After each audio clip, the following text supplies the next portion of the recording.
আল্লাহর নবী মেরাজ রজনীতে মেরাজে গেল, আল্লাহর বাড়িতে গেল। আল্লাহ ডাক দিয়ে আমার পয়গম্বর, আমার বাড়িতে আপনাকে আল্লাহ এমন একটা বন্ধু দিয়ে আপনারা জান্নাতের ঘরে আল্লাহ ফরজ করে দিলাম। যে বন্ধুটা করলেন আপনার জান্নাতেরা, আমি আল্লাহর নাম করতে লাগবো। নবী আমার আল্লাহ, আমি অবশ্যই আজিমের মধ্যে ঈশা তোমারে দেখলাম, আমার গুনাহগার জান্নাতেরা হয়ে গেলে তোমারে দেবো। আল্লাহ ডাক দিয়া কয়, শোনো মুসা আলাইহিস সালাম আমি আল্লাহর সঙ্গে কথা বলছি তোর পাহাড়ে ৭০,০০০ ফরজ মাঝখানে ফেলাইলাম। আর আপনি নবী আমি আল্লাহ দাওয়াত করিয়া আল্লাহ আমার আরশ আজিমের মধ্যে ওই নবীজি উম্মতের জন্য চিন্তা করেন। শোনেন নবীজি শোনেন, আপনারা গুনাহগার উম্মতের যখন নামাজ আদায় করবে, হ্যাঁ পয়গম্বর আপনার মেরাজ হয়েছে আমি আল্লাহর বাড়িতে, আপনার মেরাজ হয়েছে আরশ আজিমের মধ্যে, আমি আল্লাহর সঙ্গে সাক্ষাৎ হইল। গুনাহগার উম্মতের জন্য আপনি কান্দেন নবীজি, শোনেন তাদেরকে জানাই দিয়েন, তারা যখন আযান দেওয়ার পরে নামাজে দাঁড়াইয়া যাইল, আমি আল্লাহ তাদের কাছে চলে যাইল। তারা যখন সিজদার মধ্যে চলে যাবে, আমি আল্লাহ কুদরতি পাওয়াটা তাদের কপালের নিচে মিশাইয়া দিব। আপনার মেরাজ হয়েছে আমি আল্লাহর আরশে, আপনার গুনাহগার উম্মতের মেরাজ হয়েছে নামাজের মধ্যে। এই জন্য নবী বলেন, আসসালাতু আলা আল মুমিনিন, নামাজ পড়লে নবীর নাম। ও আমার উম্মতেরা, আপনারা ওলিদের নামাজের বাড়িতে আর তোমরা আমার আল্লাহর সাক্ষাৎ পাইবার নামাজের মধ্যে আওয়াজ করিয়া জোরে জোরে পড়ো সুবহানাল্লাহ। আমার নবী, আপনার নবী, দয়ার নবী, ওনার উপর কোরআন নাযিল হয়েছে। কোরআনের ৮২ জায়গার মধ্যে আল্লাহর নামাজের দাওয়াত মুমিনদেরকে দিয়েছে। এখানে তো মুদ্রাম রাখো আপনার আল্লাহ বিশ্বনাথি মুসলিম আলাইহা লা নাসআলুকা রিজকান নাহনু নারযুকুকা ওয়াল আকিবাতু লিত্তাকওয়া। আল্লাহ বলেন, ও নবীজি রিজিক আমি আপনার কাছে চাই না গো নবীজি, রিজিকের মালিক আমি আল্লাহ। আপনি নিজে নামাজ পড়ুন, সমাজের সবাইকে নামাজের দাওয়াত দিন। যে সমাজের যুবকরা নামাজ পড়বে, বৃদ্ধরা নামাজ পড়বে, মহিলারা নামাজ পড়বে, পুরুষেরা নামাজ পড়বে, এই সমাজে বন্ধে করে থাকবে না, এই সমাজে মদ করে থাকবে না, এই সমাজে জুয়া করে থাকবে না, এই সমাজে হারাম করে থাকবে না। এই সমাজের প্রত্যেকটা যুবক এবং যুবতী নামাজি হয়ে যাবে, সবাই নামাজি হয়ে যাবে। এই সমাজ একটা শান্তির সমাজ হয়ে যাবে। আওয়াজ করিয়া জোরে জোরে পড়ুন সুবহানাল্লাহ। ইন্নাস সালাতা তানহা আনিল ফাহশাই ওয়াল মুনকার ওয়ালা যিকরুল্লাহি আকবার ওয়াল্লাহু ইয়ালামু মা তাসমাউন। আল্লাহ বলেন, ও আমার নবী, যারা নামাজ পড়বে, নিশ্চয়ই নামাজ এমন একটা ইবাদত, নামাজ সকল ধরনের খারাপ কাজ থেকে তাকে ফিরাইবে। নামাজি বান্দারা চিন্তা করবে, আরে আমার দ্বারা কোনো খারাপ কাজ হতে পারে না। এই জন্য নামাজ পড়লেও যারা খারাপ কাজ করে, বোঝা যায় তাদের নামাজে পড়া পর্যন্ত পরিপূর্ণ হয় না। আওয়াজ করে জোরে বলতে, তাদের নামাজটা খুশিওয়ালা হয় না। নামাজ পড়লেও যদি মানুষের গুনাহের কাজে শরীক হয়, পয়গম্বরের দরবারে বিচার গিয়েছে, পয়গম্বর এই লোকটা নামাজে পড়ে চুরি করে, লোকটা নামাজে পড়ে মিথ্যা কথা বলে, লোকটা নামাজে পড়ে খারাপ কাজ করে। নবী ডাক দিয়ে বলে, অতি তাড়াতাড়ি নামাজটাকে ফিরাবে, অতি তাড়াতাড়ি নামাজটাকে খারাপ কাজ থেকে ফিরাবে। তা আল্লাহ বলে, ইন্নাস সালাতা তানহা আনিল ফাহশাই ওয়াল মুনকার ওয়ালা যিকরুল্লাহি আকবার। আল্লাহ বলে, নিশ্চয়ই অবশ্যই নামাজ সকল ধরনের বলেছেন সকল ধরনের খারাপ কাজ থেকে, অসামাজিক কাজ থেকে, নামাজ সকল ধরনের খারাপ কাজ থেকে ফিরাইবে। নামাজ হলো এমন একটা ইবাদত, যুবক ভাইয়েরা, বৃদ্ধ বাবারা, আওয়াজ করে জোরে বলেন সুবহানাল্লাহ।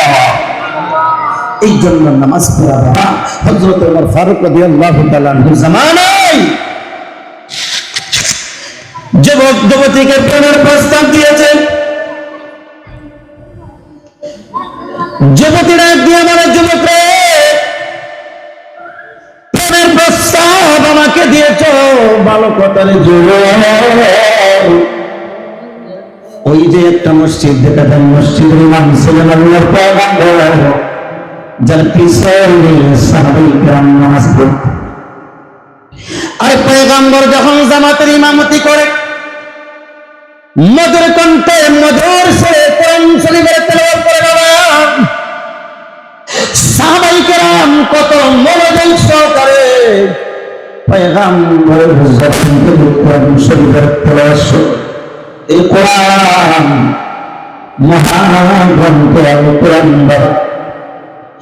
এত সুন্দর করে পয়গম্বর কোরআন শরীফের তেলাওয়াত করে, সাহাবায়ে কেরাম নামাজের মধ্যে দাঁড়াইয়া দাঁড়াইয়া কোরআন শরীফের তেলাওয়াত গুলো শুনে কাফির মুশরিকরা মসজিদের চতুর্দিক দিয়ে দাঁড়ায় কোরআন শরীফের তেলাওয়াত গুলো শুনে জোরে জোরে আওয়াজ করে বলেন সুবহানাল্লাহ। সিদ্ধান্ত নিয়েছে কাফির মুশরিকরা, না, মুহাম্মাদের কোরআন শরীফের তেলাওয়াত শোনা যাবে না, সে জাদুঘর বড় মিথ্যাবাদী, কোথার থেকে বানাইয়া বানাইয়া কবিতা বলে তার কাছে আর জবাবে তেলাওয়াত শোনা যাবে না। দিনের বেলা সিদ্ধান্ত করে ঘুমাই হয়েছে, রাতের বেলা কাফেরদের মন করে আগুন জ্বলে গেছে। আরে মুহাম্মাদের তেলাওয়াত যদি না শুনি ঘুম আসবে না, ঘুম আসবে না। আমার কাফের মুশরিকরা দিনের বেলা সিদ্ধান্ত নেয় রাত্রেবেলা আসবে, চলে আসে রাত্রেবেলায় সাহাবায়ে কেরাম নবীজির পাশে দাঁড়িয়ে দাঁড়িয়ে কোরআন শরীফের তেলাওয়াত শুনে কত খুশনসিব কত নসিব করে বাবা। কিন্তু কাফের মুশরিকরা চুরি করে করে লোকাইয়া লোকাইয়া কোরআন শরীফের তেলাওয়াত শুনে দিনের বেলা না সিদ্ধান্ত নিছ মুহাম্মাদের জবান দিয়ে কোরআন শরীফের তেলাওয়াত করা সম্ভব না, রাত্রে বেলা কেন চলে আসলাম? আপনি যখন রাত্রে কয় আমি অবুঝনা কেন চলে আসছি, কোরআন আমার পরিণা লাগাইছে, মেরে দিন কণ্ঠ আমার পরিণা লাগাইছে। আমার ভাইয়েরা পয়গম্বরের কোরআন শরীফের তেলাওয়াত কণ্ঠ কত সুন্দর মধুর কণ্ঠে কোরআন শরীফের তেলাওয়াত করতো। মেয়েটা দিয়ে বল, রে যুবক, পয়গম্বর কোরআন শরীফের তেলাওয়াত করতেন, নামাজের মধ্যে বেরোতেন, মসজিদের মধ্যে নামাজ আদায় করেছে। পয়গম্বর নাই, পয়গম্বর মিজানের মধ্যে দাঁড়াইয়া আবু বকর ইমামতি করে, আবু বকর মিজানের মধ্যে হযরত ওমর করাইছে। যুবক আমার যদি কাইতে হয় ওমরের পিছনে গিয়ে নামাজ আদায় করবা, একদিন আর দুই দিন নয়, 40 দিন করে জামাত হিসেবে নামাজ আদায় করবা, 40 দিন করে ঠিকই যুবতী গ্রহণ করবো। এই কথা বলি যখন যুবতী কতকে নামাজ আদায় করবে, এই যুবক তাদের বাবার আশায় 5 ওয়াক্ত নামাজ আদায় করে। পয়গম্বর বলেছে 40 দিন যদি কোনো মুসলমান তাকবীরের সহিত নামাজ আদায় করে না, আল্লাহর পক্ষ থেকে দুইটা উপহার, একটা উপহার হলো কারণ জাহান্নামের দপ্তর থেকে তার নাম কাটাইয়া জান্নাতি দপ্তরে তার নাম কাটাইয়া দেয়। আরেকটা উপহার হলো আমার আল্লাহ এই বান্দাকে মুনাফিকের দপ্তর থেকে তার নাম কাটাইয়া আল্লাহ ওহী বানাইয়া দেয়। 40 দিন তাকবীরের সহিত নামাজ আদায় করে, এই যুবকটা নামাজ আদায় করে 40 দিন যখন পার হয়ে গেল, আল্লাহ তার ওহী বানাইয়া দেয়। ওই সন্তানেরা ওই যুবকেরা ডাকনা করে নবীর সঙ্গে দেওয়া মস্করা করতে পারে না, খারাপ কথা বলতে পারে না, খারাপ প্রস্তাব দিতে পারে না। এই যুবকটা এত নামাজি হয়ে গেলে নামাজ আদায় করে দেব, নামাজ পড়ে ওই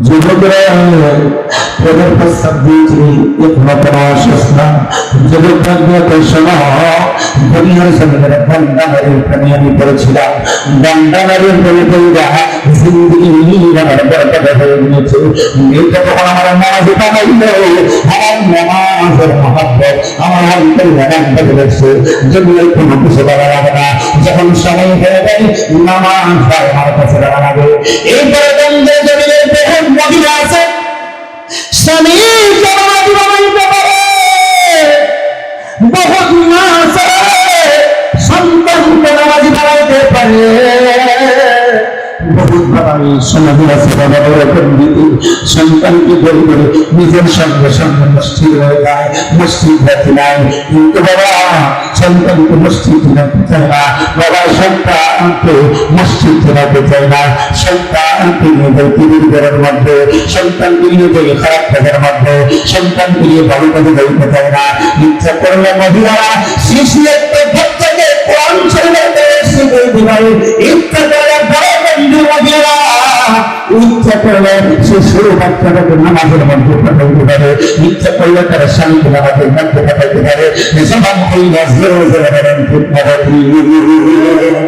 শান্তি চান নামাজ চাইরা আল্লাহ কই নামাজের মধ্যে শান্তি এই মহিলারা মা গো ভাবি গো বন্ধু তোমাকে বলবো তুমি যদি ঘরের মধ্যে শান্তি চাও তোমার ছোট্ট সন্তানটাকে নামাজের মধ্যে পাঠায় দাও এই নামাজি সন্তান বাপমার অবাধ্য হতে পারে না এই নামাজি সন্তান কোন বিপদে খারাপ পথে যাইতে পারে না যদি মায়ের আমাদের কাছে বিচার দেয় বুঝুন আমার সন্তানটা ভালো না আমার ছেলেটা ভালো না আমার মেয়েটা ভালো না তুমি যে ছোট সময় নামাজি বানাও নাই এই ছেলে কেমনে বাবা হইবে এই জোড়া বলেন ঠিক করে এই ছেলে কেমনে বাবা হইবে এই ছেলেটাকে তুমি তো নামাজি বানাও নাই নামাজের দাওয়াত দেওয়া নাই এই জন্য ভাইরা আমার বাবারা আমার এই সন্তানকে নামাজের দাওয়াত জোড়া বলেন দেওয়া দরকার আছে না কথা বলে না আরো জোড়া বলেন নামাজের দাওয়াত সন্তানদেরকে দেওয়া দরকার আছে না